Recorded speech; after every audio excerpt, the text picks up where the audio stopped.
नमस्कार सर्वांचे कथालेखन मराठी स्टोरी या चॅनेलमध्ये स्वागत आहे. आज आपण पाहणार आहोत त्या कथेचं नाव आहे खांब आणि लेखक आहेत के. याआधी जर तुम्ही आमच्या चॅनेलला सबस्क्राईब नसेल केलं तर नक्की सबस्क्राईब करून घ्या. आता आपण वळूया कथेकडे. राज आणि मेघा एका इमारतीच्या समोर येऊन थांबले. राज आणि मेघा बाईकवरून उतरले आणि समोर गेटजवळ उभ्या असलेल्या एजंटला त्यांनी हात केला. या साहेब, ॲड्रेस शोधायला काही प्रॉब्लेम नाही ना झाला? एजंटनं विचारलं. नाही, राज म्हणाला. इमारत तशी जुनी आहे, 2004चं बांधकाम आहे, पण अजूनही सॉलिड आहे. लिफ्ट पण आहे, 24 तास पाणी आणि लाईट. तसंच इथून 15 मिनिटांच्या अंतरावर लागणाऱ्या सगळ्या गोष्टी मिळतील असा स्पॉटही आहे. एजंट आता त्यांना 3ऱ्या मजल्यावर घेऊन आला. 3ऱ्या मजल्यावरचे बहुतेक फ्लॅट बंदच दिसत होते. लोक राहत असावेत, पण दार आतून बंद होती. फ्लॅट 303चं दार उघडत त्या तिघांनी आत प्रवेश केला. आत शिरल्या शिरल्या मेघाला काही योग्य वाटत नव्हतं. तिचा चेहरा पडलेलाच होता. फ्लॅटच्या आत मेघाला का कुणास ठाऊक आत येताच विचित्र वाटू लागलं. एक घुसमट व्हावी तशी नकारात्मकता तिला लगेच जाणवली. तिला या गोष्टी लगेच समजायच्या, पण राजला काहीही तसं फील झालं नाही. हे बघा किचन, हे बेडरूम आणि इकडे बाथरूम आणि वॉशरूम, एजंट सांगत होता. फ्लॅट तसा वेल मेंटेन दिसत होता, त्यामुळे राजला पहिल्या नजरेतच हा फ्लॅट आवडला होता. भाड्याचं काय? राजने विचारलं. तेच मी म्हणालो तसंच. 5,000 भाडं, 15,000 डिपॉझिट, एजंट म्हणाला. आणि फ्लॅट विकत घ्यायचा असेल तर? राजने विचारलं. मेघाने त्याच्याकडे बघितलं. तसं विक्रीचं म्हणाल तर या एरियात रेट चालू आहे 25, पण रिसेल आहे म्हणून 16पर्यंत मालक हा फ्लॅट द्यायला तयार होईल, एजंट म्हणाला. ओह ठीक आहे, आता सध्या भाड्याचं बोलू आपण. विकत घेण्याबद्दल मलाही बजेट बघावं लागेल, राज म्हणाला. हरकत नाही. मग कधी करायचं ॲग्रीमेंट? एजंटने विचारलं. एक्सक्यूज मी, त्याआधी आम्ही दोघं जरा एकांतात बोलू का? मेघा मध्येच म्हणाली. हो हो, नो प्रॉब्लेम, असं म्हणत एजंट बाहेर गेले. राज, मला हा फ्लॅट बरोबर वाटत नाही आहे. काहीतरी विचित्रच वाटतंय, मेघा म्हणाली. अगं तसं काही नसतं. तू हॉरर पिक्चर बघणं बंद कर. मला तर तसं काही जाणवत नाही. खूप मस्त वाटतंय, राज म्हणाला. अरे पण दुसरा फ्लॅट बघू ना आपण. इथं मला नकारात्मकता जाणवत आहे, मेघा म्हणाली.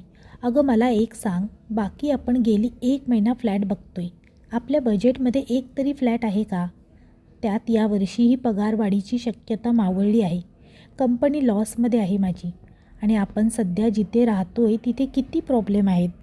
चाळीतील 10 बाय 10ची खोली, त्यात वॉशरूमसाठी बाहेर जावं लागते. मला तुला अशा जागेत नाही ठेवायचं. त्यात तुझी तब्येतही खराब झाली. आपलं लग्न होऊन 1 महिना होत आला आहे, पण अजूनही आपल्यात काही घडलं नाही. जस्ट बिकॉज तुझी तब्येत खराब आहे, तिथल्या अस्वच्छ जागेमुळे, राज तिला समजावू लागला. अरे हो, पण मी करीन ॲडजस्ट. मी तुला काही म्हणले आहे का? मेघा म्हणाली. हे बघ, आपण त्या चाळीतून जोवर निघत नाही तोवर आपली प्रगती होणार नाही. फक्त 1 वर्ष इथे ॲडजस्ट कर. आपण 11 महिन्यांनी जागा बदलू. मी नवीन जॉब शोधीन तोवर.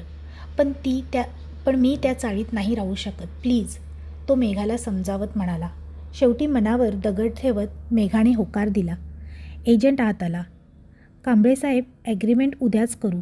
मी डिपॉझिटचा चेक आणि 1 महिन्याचं भाडं ॲडव्हान्स देतो, राज एजंटला म्हणाला. चालतंय की, एजंट खुश झाला. ते आता तिथून बाहेर निघाले. फ्लॅटच्या हॉलच्या मधोमध एक खांब होता. त्यावर मेघाची नजर पडली. गोलाकार असा तो 1.5 फूट व्यासचा सिमेंटचा खांब खोलीच्या मधोमध का होता, हा प्रश्नही तिला पडला. खांबाच्या वर अलिशा लव मॉम असं कोरलेलं दिसत होतं. पण पांढऱ्या खांबाला रंग दिल्यामुळे ते प्रथमदर्शनी क्लिअर दिसलं नव्हतं. ती तिथून निघून राजसोबत बाहेर आली. तिथून ते दोघेही आता घरी आले.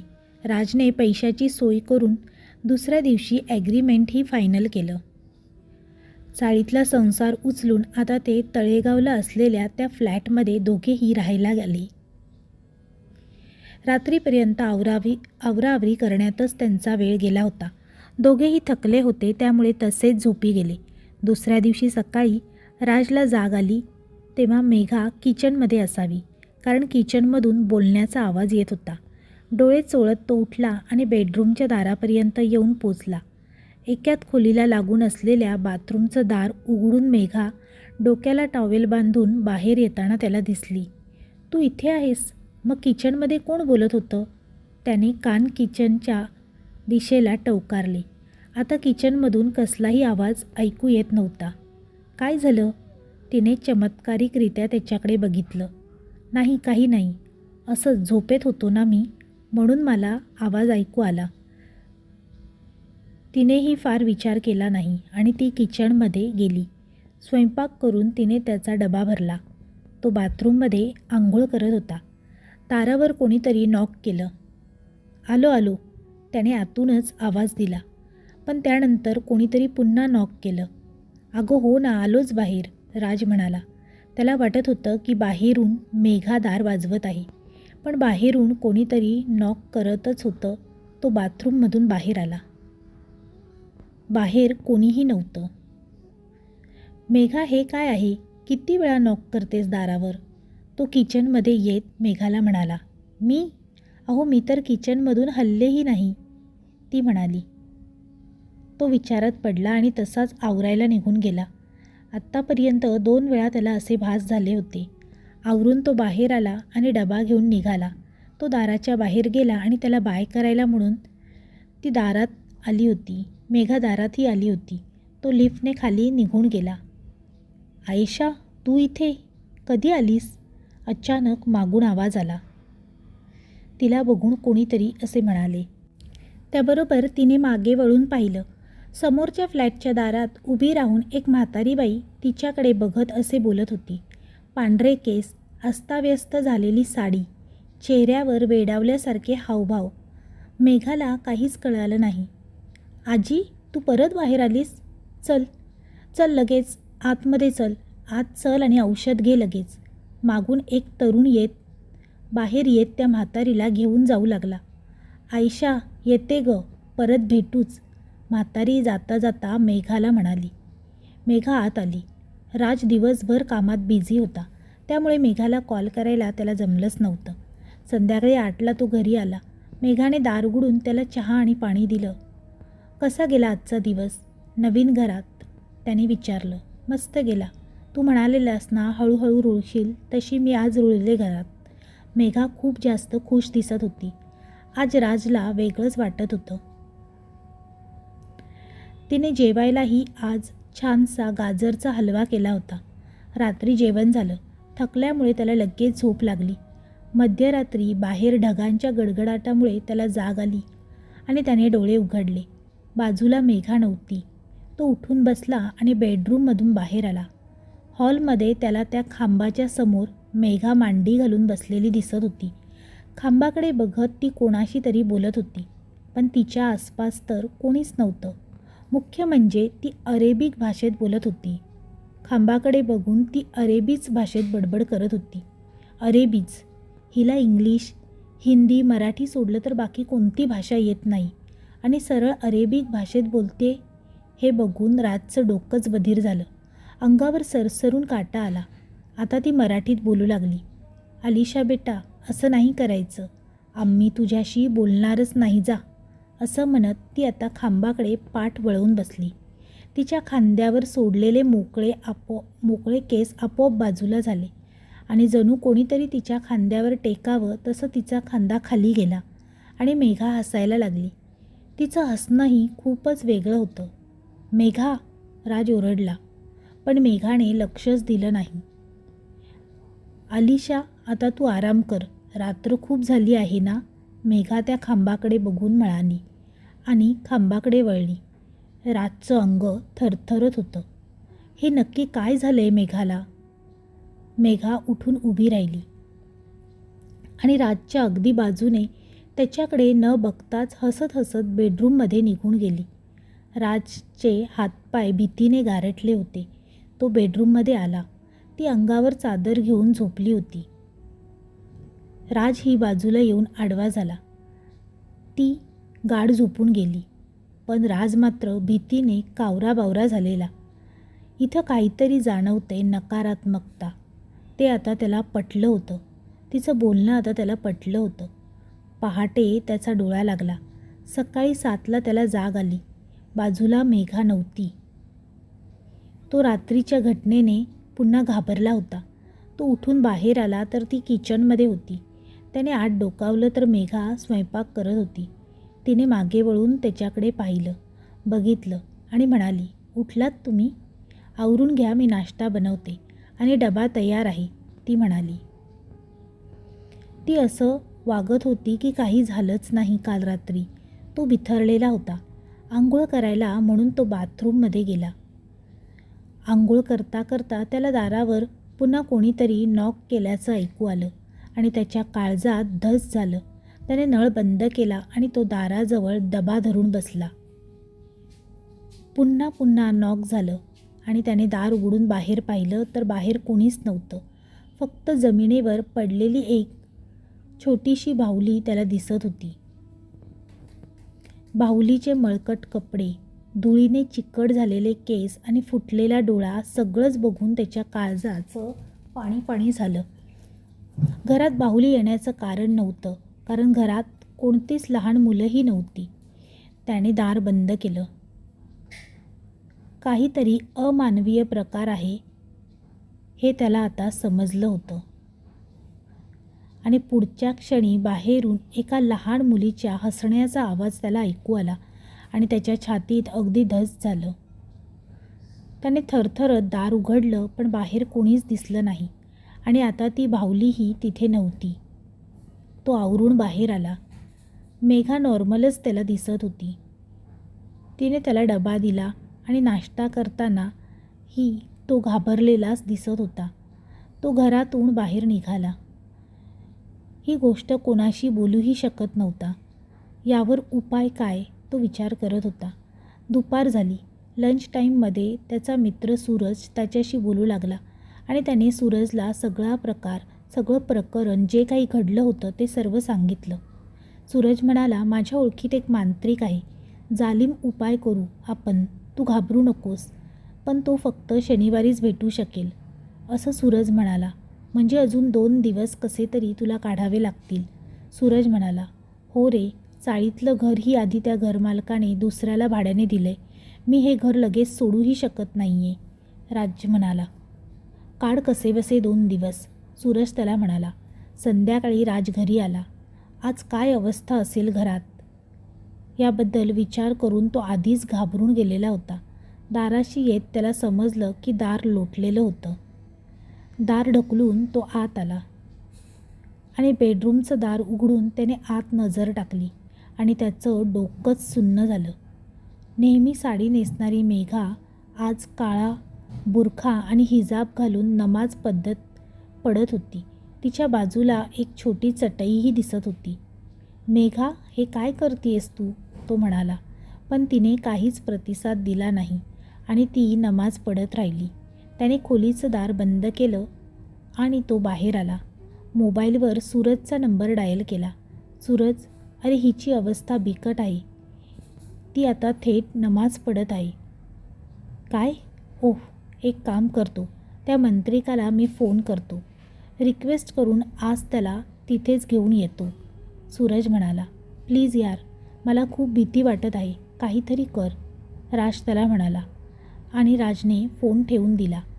त्याची नजर सहज किचनमध्ये गेली आणि त्याच्या तोंडून एक किंकाळी बाहेर पडली. किचनच्या ओट्यावर कोंबडी कापून टाकलेली होती. कोंबडीच्या पिसांनी सगळं किचन भरलेलं होतं. नशीब देवाचे फोटो वगैरे घरात नव्हते, नाहीतर तिने त्याचं काय केलं असतं कोणास ठाऊक. रातच्या कानाच्या मागून अचानक एक लहान मुलीच्या हसण्याचा आवाज ऐकू आला. हॉलच्या ते पिल्लरजवळ एक बाहुली पडलेली होती. बेडरूमच्या दारावर आतून धाडकन मारायचा आवाज ऐकू आला. रातच्या काळजावर हादरा बसला. ती जोरात लाथा घालत होती हे समजत होतं. ए दार उघड, दार उघडा, मला माझ्या पोरीला बघू द्या. दार उघड म्हणत तिने घातलेल्या एका जोरदार लाथेत दार तुटून बाहेर पडलं आणि तिचं रूप आता भयंकर झालं होतं. अंगावर काळा बुरखा, केस मोकळे सोडले होते, त्यामुळे चेहराही दिसत नव्हता. केस बाजूला करत तिने त्याच्याकडे बघितलं. तिचे डोळे पांढरे पडले होते. चेहऱ्यावर एक वेडावल्यासारखं हास्य होतं. अचानक तिने त्याच्या मागे नजर स्थिरावली. त्यानेही ते बघत असलेल्या जागी नजर वळवली आणि आता मात्र त्याची बोबडीच वळली. खांबाच्या आडून एक लहान मुलगी पाठमोरी उभी असलेली त्याला दिसत होती. त्याचे पाय आपोआप दरवाजाकडे धावू लागले आणि तो जीव मुठीत घेऊन दारातून बाहेर पडला आणि दार बंद करून घेतलं. ती आली आहे परत. हो, आयशा आली आहे. मागून कोणीतरी खांद्यावर हात ठेवला आणि राजचा हात फेल होता होता राहिला. मागे वळून पाहिलं तर तीच शेजारी राहणारी म्हातारी होती. घाबरलेल्या अवस्थेत तो पळत खाली आला आणि तितक्यात सूरजचा फोन आला. राज, तो मांत्रिक आणि मी 1 तासात तुझ्या घरी येतोय. तू घरातून बाहेर पड आणि तिला कुठेही जाऊ देऊ नकोस. सूरज म्हणाला. हो, मी खाली आलोय, राज म्हणाला. 1 तास खाली उभा राहून तो वाट बघत राहिला आणि काही वेळातच ते सूरज बाईकवरून येताना दिसला. मागे एक साधारण असा माणूस बसलेला होता. अंगावर साधा पांढरा शर्ट आणि पायजमा, कपाळावर एक टिळा, त्या गळ्यात कुठली ना माळ ना आणखी काही, खांद्याला एक पिशवी. ते बाईकवरून खाली उतरले. हेच ते महाराज, सूरज म्हणाला. राजने त्यांना नमस्कार केला. प्लीज तिला वाचवा, परिस्थिती हाताबाहेर चालली आहे, राज त्यांना म्हणाला. चला आपण वर जाऊन बघूया, मांत्रिक म्हणाला. तसे ते तिघेही वर आले. दाराची कडी काढत राजने सावधपणे दार उघडलं. राज, त्याच्या मागे मांत्रिक आणि सूरज असे तिघे आत आले. या खांबातच काहीतरी आहे गुरुजी. मला इथे एक पोरगी दिसली आणि काल रात्री मेघा याच खांबाशी येऊन इथेच बसून बडबड करत होती. मांत्रिक खांबाशी आला आणि त्याने खांबावर हात ठेवला. 3 सेकंदात त्याने हात झटका देत मागे घेतला. याच खांबातून नकारात्मकता या घरात पसरलेली आहे. या खांबात एक अतृप्त आत्मा आहे, मांत्रिक म्हणाला. आता ते चालत चालत बेडरूमजवळ आले. आतमध्ये मेघा नव्हती. तिथून किचनकडे ते तिघे चालू लागले. मांत्रिकाने दोघांना बाजूला करत आत डोकावलं आणि विभस्त दृश्य त्यांच्या नजरेला पडलं. कच्ची कोंबडी मेघा जनावरासारखी खात होती. डोळे पांढरे करत तिने वर फिरवले होते. मांत्रिकाने खांद्याला लावलेल्या पिशवीतून एक कुंकवाची पुडी काढली. पुडीतील कुंकू मुठीत धरत त्याने मंत्र म्हणत आत प्रवेश केला आणि तिच्या अंगावर उधळलं आणि ती एका वेगळ्या स्त्रीच्या आवाजात किंचाळू लागली. हातातली अर्धवट खाल्लेली कोंबडी तिने बाजूला फेकली आणि ती जमिनीवर गडाबडा लोळू लागली. मांत्रिकाने पिशवीतून काळा चाबूक काढला आणि तिच्यावर 1-2 फटके मारले. तसे ती विवळू लागली आणि जागीच अशक्त होऊन पडून राहिली. हिला बाहेर घेऊन या, त्या खांबाजवळ. मांत्रिक बाहेर आले. राज आणि सूरजने तिला उचलून बाहेर आणलं. पण त्यांना सतत असं जाणवत होतं की किचनमध्ये कोणीतरी आजूबाजूला आहे. खांबाजवळ मांत्रिकाने एक मोठं वर्तुळ त्या खांबाभोवती आखलं होतं. त्या वर्तुळात तिला बसवलं. तुम्ही दोघेही बाहेर थांबा या वर्तुळाच्या, मांत्रिक म्हणाला आणि त्याने तिच्यावर मंत्रवत कुंकू टाकत मंत्र म्हणायला सुरुवात केली. मध्ये मध्ये तो त्या खांबालाही कुंकू लावत होता. बोल, कोण आहेस तू? बोल आणि का धरलं आहेस हिला?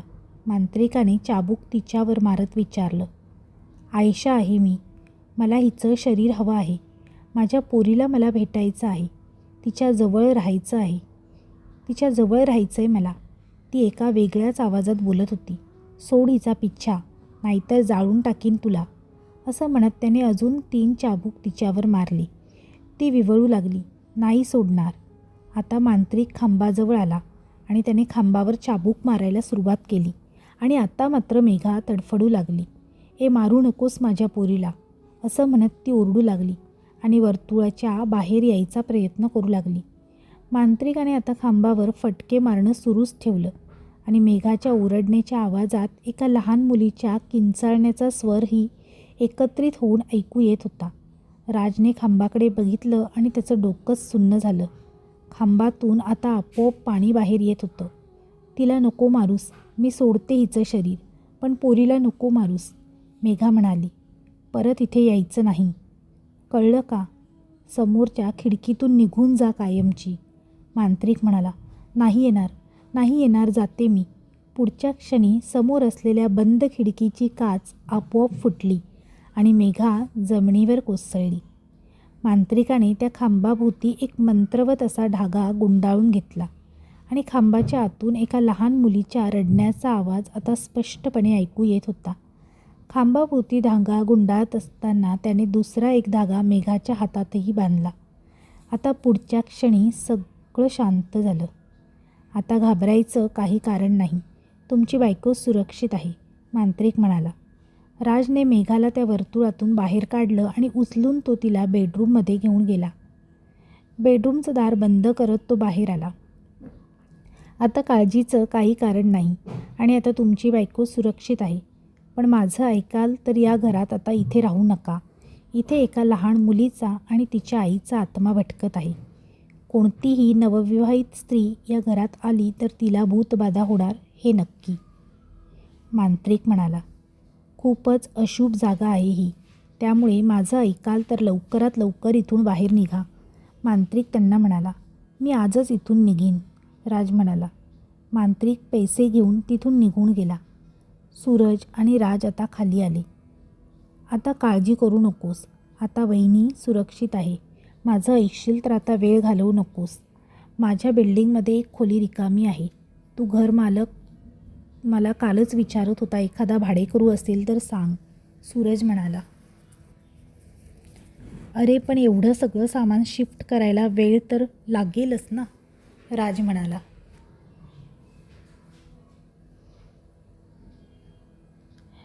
एक काम कर, आता आवश्यक गोष्टी आहेत तेवढ्या बरोबर घे.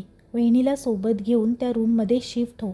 बाकीचे सामान आपण फार फार तर उद्या घ्यायला येऊ, सूरज राजला म्हणाला. चालेल, राजही तयार झाला. मी एक काम करतो, तुझ्या घरमालकाशी बोलून घेतो. लगेचच तू तयार राहा वहिनीला घेऊन. तासभरात मी रिक्षा घेऊन येतो, मग आपण सोबतच जाऊ, सूरज त्याला म्हणाला. ओके, सूरज निघून गेला. राज वरती आला. मेघा आता शुद्धीवर आली होती. आता कसं वाटतंय, राजने विचारलं. डोकं जड झालंय. काल रात्रीपासून ते आत्तापर्यंतचं मला काही आठवत नाही आहे. माझ्या अंगावर हे रक्त कसलं? नक्की काय झालं इथे? मेघा राजला विचारत म्हणाली. आपण इथून जातोय, तू तयार हो. सगळं सांगीन तुला, पण आत्ता नाही, राज म्हणाला. बरं, असं म्हणत ती आंघोळ करायला बाथरूममध्ये गेली. काही वेळातच ती तयार होऊन बाहेर आली. आवश्यक सामान घेऊन ते तिथून फ्लॅट बंद करून बाहेर आले. तोपर्यंत सूरजही खाली आला होता. सूरजने तिथल्या घरमालकांशी बोलून घेतलं होतं. आता ते तिथल्या रूममध्येच राहायला आले होते. आजची रात्र जरा शांत शांत वाटत होती. राज आणि मेघा गाढ झोपेत होते. 2 रूमचं ते घर होतं. झोपायच्या खोलीच्या दाराच्या फटीतून कोणीतरी आत डोकावत दोघांना बघत होतं. मेघाचे डोळे बंद होते आणि चेहऱ्यावर एक स्मित हास्य उमटलं होतं. तिने डोळे उघडले आणि दाराकडे बघितलं. दार उघडून एक लहान मुलगी हातात एक बाहुली घेऊन तिच्याजवळ आली आणि तिच्या कुशीत येऊन झोपली. राजला मात्र या गोष्टीचा लवलेशही नव्हता. तो गाढ झोपला होता आणि तिकडे जुन्या फ्लॅटच्या खांबाला बांधलेला दोरा तुटून खाली पडलेला होता आणि बेडरूममधून एका स्त्रीच्या रडण्याचा आवाज येत होता. राज, कुठेस तू? कुठेस राज? मला भीती वाटते, मला भीती वाटते इथे, राज. आरशात बघत मेघा रडत होती. मेघा तिथेच राहिली होती आणि मेघाच्या रूपात तिचा आत्मा राजसोबत त्यांच्या नवीन खोलीत गेला होता. समाप्त. तर मित्रमैत्रिणींनो, ही कथा कशी वाटली हे कमेंटद्वारे कमेंट करून नक्की कळवा. कथा आवडली असेल तर तुमच्या जास्तीत जास्त मित्रपरिवारांसोबत शेअर करायला विसरू नका. तसेच आमचा कथालेखन मराठी स्टोरी हा चॅनल आवडला असेल तर चॅनलला सबस्क्राईब करा. पुन्हा भेटूया अशीच एक नवीन आणि सुंदर कथा घेऊन. तोपर्यंत सर्वांना धन्यवाद. Bye bye.